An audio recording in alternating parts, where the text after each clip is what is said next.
ang resistance ng LDR ay nakadepende sa liwanag na kanyang nadidetect o kanyang natatanggap.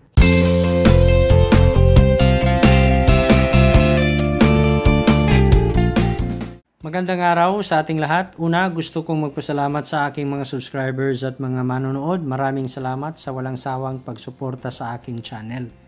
Sa araw na ito ay ituturo ko po sa inyo paano mag-testing ng light dependent resistor o LDR gamit ang analog multimeter. Ang LDR, ito ay kadalasang ginagamit sa mga automatic night switch. Simulan na natin. Ang ating pong analog multimeter, yan po ay nakaset sa times 1K. Ilagay po natin ang ating dalawang test rod doon sa dalawang terminals ng LDR. Nung inilagay natin ang dalawang test rod sa dalawang terminals ng LDR, meron po tayong nasukat na resistance. Yan po ang resistance ng LDR kapag meron siyang liwanag na natatanggap. Sunod na gagawin natin dito, takpan ang sensor ng LDR. Tignan natin anong mangyayari sa pointer deflection. Ayan, nakita po natin na tumaas ang resistance ng LDR nung tinakpan natin ang kanyang sensor. Ibig sabihin po niyan na ang LDR ay mababa ang kanyang resistance pag meron siyang liwanag na natatanggap, at kung ito naman ay natatakpan, ang resistance niya ay tumataas. Ngayon, subukan natin kung gagamit tayo ng flashlight.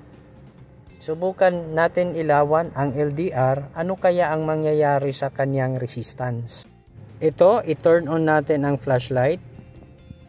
Nakita po natin na ang pointer deflection mula sa ating analog multimeter ay mas lalo pang bumaba ang resistance ng LDR. So, ibig sabihin, mas maliwanag, mas mababa ang resistance. Ngayon, i-turn off natin ang flashlight. Nakita natin yung resistance ng LDR ay tumaas. Subukan natin i-turn on ulit. Yan.